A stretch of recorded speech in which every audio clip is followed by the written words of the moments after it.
পুলিশকে রাজনৈতিক হাতিয়ার হিসেবে ব্যবহার করার যেই অপসংস্কৃতি রয়েছে সেটি বন্ধ করতে হবে। পুলিশের আইনগত সুরক্ষা ও নিরাপত্তা নিশ্চিত করতে হবে। জনগণের সেবা প্রাপ্তির অন্যতম মাধ্যম থানাগুলোকে আধুনিকায়ন করতে হবে। থানার যেই প্রযুক্তিগত এবং পরিবহনগত যে অপ্রতুলতা রয়েছে সেটির সীমাবদ্ধতা নিরসন করতে হবে। সংসদের প্রথম অধিবেশনে বলেছিলাম যে পুলিশকে ম্যানেজ করে চলার যে একটা সংস্কৃতি আছে সেটা থেকে মূলত হচ্ছে আমাদের দেশে পুলিশি যেই বিদ্যমান দুর্নীতিগুলো সৃষ্টি হয়। পরে যখন আরও বাস্তব চিত্র দেখলাম তখন আরও জানলাম যে এই ম্যানেজ করার প্রয়োজনটা মূলত হচ্ছে একটা প্রাতিষ্ঠানিক সমস্যার ফল। তো সেই জায়গা থেকে পরে আরও খোঁজ নিয়েছি এবং সবচেয়ে অ্যালার্মিং বিষয় কি জানেন, যখন খুন ও ডাকাতির মতো এই স্পর্শকাতর বিষয়গুলোর মামলা হয় এবং সেই মামলাগুলোর তদন্তের জন্য একটা তদন্ত কর্মকর্তার বরাদ্দ থাকে মাত্র 6,000 টাকা। এবং আরও বিষয় হচ্ছে এই 6,000 টাকা খরচ করার জন্য একাধিক কর্মকর্তাও বদলি হয়। তো বদলি দেখা যায় একাধিক কর্মকর্তা বদলি হচ্ছে, কিন্তু ওই 6,000 টাকাই কিন্তু আসলে বরাদ্দটা থেকে যাচ্ছে। তো আরও উদ্বেগের একটা বিষয় আছে। আমরা জানি যে আমাদের দেশ থেকে প্রত্যেক বছর বিপুল পরিমাণ অর্থ বিদেশে পাচার করা হয়েছে এবং এখনও পর্যন্ত বিভিন্ন সময়ে এই ধরনের ঘটনাগুলো ঘটে থাকে। এই অর্থ পাচার সম্পর্কিত যেই মামলাগুলো রয়েছে সেগুলোর তদন্তের জন্য একজন কর্মকর্তাকে মাত্র 3,000 টাকা হচ্ছে আপনার বরাদ্দ দেওয়া হয়। তাহলে এই 3,000 টাকা বা 6,000 টাকার মধ্য দিয়েই তদন্ত সংশ্লিষ্ট কার্যক্রমগুলোই হচ্ছে সম্পন্ন করতে হয় এই সরকারি যারা এএসআই আছে বা এসআই আছে বা তদন্ত কর্মকর্তা আছে তাদেরকে। সমস্যাটা বা বিপত্তিটা বাধে যেখানে সেটি হচ্ছে যে আপনি যখন দেখবেন একটা কর্মকর্তা যখন তদন্ত সংশ্লিষ্ট একটা জায়গায় সে কোনো একটা জায়গায় 4-5 বার যায় তখনই দেখা যায় এই অর্থ শেষ হয়ে যায়। তো এই অর্থটা বাকি অর্থটা একটা তদন্ত কর্মকর্তা কোন জায়গা থেকে সে সংগ্রহ করে, এই সংগ্রহ যে জায়গা থেকে করে এটার নামই হচ্ছে ম্যানেজ করা। সে ম্যানেজ করে নেয়। সে কোন জায়গা থেকে ম্যানেজ করে নেয়?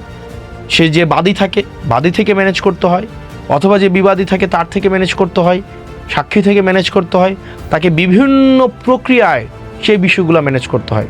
এবং অনেক পুলিশ সদস্যদের কাছে যখন আমরা কথা বলেছি তখন আমরা শুনেছি মামলার কাজে আদালতে যে যাতায়াত হয় অথবা সাক্ষী প্রদানের জন্য কিংবা তদন্ত সংক্রান্ত বিভিন্ন বিষয়ে পর্যবেক্ষণের জন্য যে খরচগুলো হয় সেগুলোর জন্য কিন্তু সরকারি কোনো বরাদ্দ থাকে না।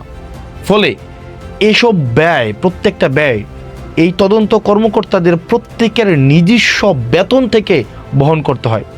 প্রশ্ন হলো, গুরুত্বপূর্ণ একটা প্রশ্ন, যে একজন সরকারি কর্মচারী কেন তার বেতন থেকে সরকারি কাজের জন্য সে রাষ্ট্রের দায়িত্ব পালন করার জন্য সে অর্থের দায় বহন করবেন?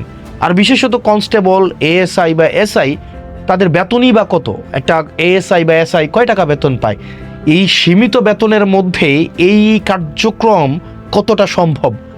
সুতরাং আমি যদি এই বিদ্যমান সমস্যাটা রেখে আমি যদি একটা তদন্ত কর্মকর্তার কাছ থেকে স্বচ্ছতা প্রত্যাশা করি তাহলে সেটা এক ধরনের হিপোক্রেসি। অর্থাৎ আমার এই বিদ্যমান ব্যবস্থাটাই একটা তদন্ত কর্মকর্তা, পুলিশের এএসআই, এসআই, কনস্টেবলকে দুর্নীতির দিকে, যেটাকে আমরা একটা একাডেমিক শব্দে বলি, ম্যানেজ করার দিকে ঠেলে দেয়। আরেকটা বিষয় হচ্ছে যে, এবং এটার মধ্য দিয়ে আমরা দেখতে পাই যে একটা দুর্নীতির স্থায়ী একটা প্রাতিষ্ঠানিক দায়মুক্তির ব্যবস্থা গড়ে ওঠে। এবং আমরা অনেক পুলিশের সাথে যখন কথা বলেছি সেই পুলিশের আমরা অনেক পুলিশকে দেখেছি তাদের জায়গায় এক ধরনের আকুতি রয়েছে, এই ম্যানেজ করার কালচার থেকে তাদের বের হওয়ার এক ধরনের আগ্রহ রয়েছে। আরেকটা বিষয় দেখবেন আপনারা, একটা পুলিশের কিন্তু নির্দিষ্ট কর্মঘণ্টা নেই। আমরা সংসদে বলেছিলাম যে 15-16 ঘন্টা বা তারও বেশি সময় যে ওভারটাইম করানো হয় সেটার জন্য যেন তাদেরকে ওভারটাইম দেওয়া হয়। কারণ তাদের যে চাকরির প্রকৃতি একটা জরুরি সেবামূলক কার্যক্রম এবং তাদের জায়গা থেকে দেখা যায় আমাদের লোকবলের ঘাটতি রয়েছে, সেই জায়গা থেকে তাদের ওভারটাইম এবং জরুরি ভিত্তি বিবেচনা করে তাদের অনেক সময় তাদের প্রত্যাশিত বা তাদের বরাদ্দ কাজের থেকে বেশি সময় ডিউটি করতে হয়। সেই বিবেচনায় আমরা ওভারটাইম দেওয়াটা সেটা ন্যায্য। স্বরাষ্ট্রমন্ত্রী কথা দিয়েছেন, আমরা প্রত্যাশা করি সেই আশ্বাসটিকে উনি বাস্তবায়ন করবেন। পাশাপাশি আরও নিশ্চিত করতে হবে তাদেরকে যেন এই ম্যানেজ করে যে কালচার রয়েছে সেই কালচার থেকে তাদেরকে বের হয়ে আসতে এই সরকার তার ব্যবস্থাপনা নেয়। একই সাথে সাথে সরকারি অন্যান্য চাকরিজীবীদের মতো পুলিশের সদস্যদের কর্মপরিবেশ এবং সপ্তাহে যেই ছুটি রয়েছে এই ছুটির ক্ষেত্রটি বিবেচনা করা যায় কিনা, কারণ তাদের মনস্তাত্ত্বিক সমৃদ্ধি, তাদের মানসিক প্রশান্তি বা মানসিক কার্যপ্রণালী পর্যবেক্ষণ করার জন্য ছুটির বিষয়টি বিবেচনা করা যায় কিনা রোস্টিং পদ্ধতির মধ্য দিয়ে, সেটিও সরকারকে বিবেচনা করতে হবে। একই সাথে সাথে আপনারা দেখবেন একটা পুলিশ কর্মচারীকে যেভাবে যে প্রক্রিয়ায় লেগুনাতে করে এনে খাওয়া দেওয়া হয় রাস্তার মধ্যে, আপনারা দেখবেন সেটি অমানবিক। এভাবে আসলে আমরা চাই পুলিশের জীবনমান, তাদের যেই থাকার জায়গাটি রয়েছে, একই সাথে সাথে তাদের খাদ্যাভ্যাস, তাদের খাদ্য সরবরাহ করার যে প্রক্রিয়াটি সেটি যেন মানসম্মত, স্বাস্থ্যকর এবং সম্মানজনক হয়, সেই বিষয়টি যেন নিশ্চিত করা হয়। এবং যে বিষয়টি গুরুত্বপূর্ণ যে জনগণের একটা বড় অংশ এখনও পর্যন্ত বিপদে পড়লে পুলিশের কাছে যেতে দ্বিধাবোধ করে, এই অবিশ্বাসটা দূর করা জরুরি। এমন একটি পরিবেশ আমাদেরকে গড়ে তুলতে হবে যেখানে মানুষ প্রথমেই যেন পুলিশের শরণাপন্ন হয় এবং পুলিশ যেন তার আস্থার জায়গায় মানুষ পুলিশকে নিয়ে আসে। এর জন্য প্রয়োজন আমাদের গুরুত্বপূর্ণ পরিবর্তন দরকার।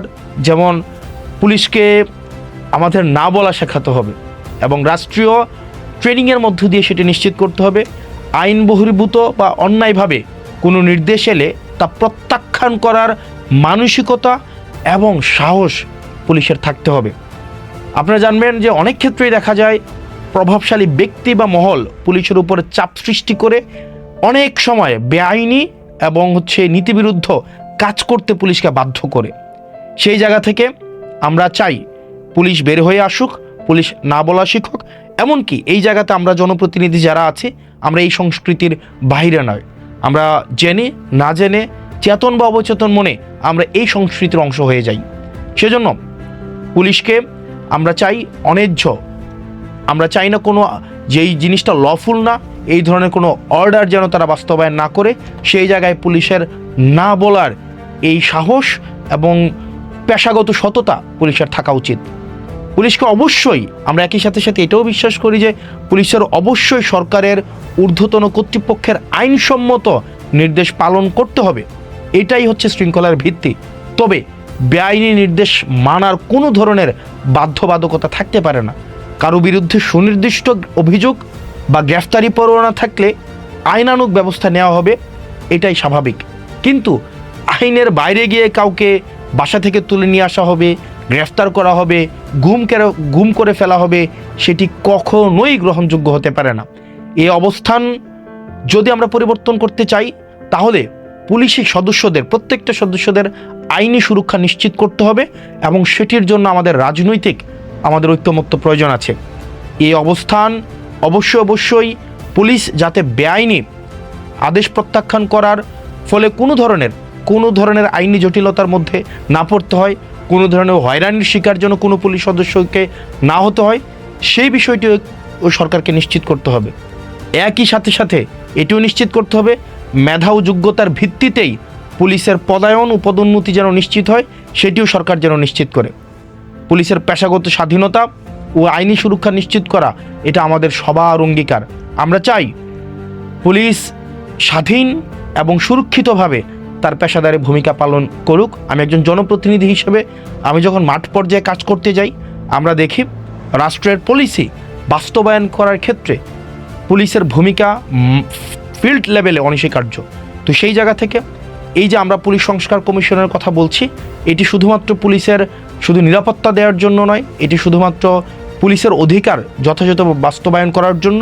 পুলিশ যদি জনগণের হতে চায়, আমরা চাই না পুলিশ কোনো দলের হোক, পুলিশ কোনো সরকার দল, বিরোধী দল, পুলিশ কোনো এই ধরনের দলদাস হিসাবে পুলিশ তার কার্যক্রম পরিচালনা করুক, সেটা আমরা কখনোই চাই না। আমরা চাই পুলিশ জনগণের হয়ে উঠুক। সেই জায়গা থেকে আমরা কিছুদিন আগে একজন পুলিশ কর্মকর্তার যে ধরনের বক্তব্য আমরা শুনেছি, সেটি পুলিশের আমি বিশ্বাস করি বা আমরা যখন পুলিশের সাথে কথা বলি অধিকাংশ পুলিশের মনস্তত্ত্ব বা পেশাগত যেই দায়িত্ববোধ সেই পুলিশ কর্মকর্তার অবশ্যই বক্তব্যের সাথে সাযুজ্যপূর্ণ না। তো সেই জায়গা থেকে আমরা চাই পুলিশকে আধুনিক, যুগোপযোগী এবং জনগণের পুলিশে যদি আমরা রূপান্তর করতে চাই তাহলে পুলিশের যে সেবাগুলো রয়েছে সেগুলোকে নিশ্চিত করতে হবে, কাঠামোগত পরিবর্তন করতে হবে, তাদের আইনি সুরক্ষা নিশ্চিত করতে হবে এবং দিন শেষে তাদেরকে না বলা শেখাতে হবে।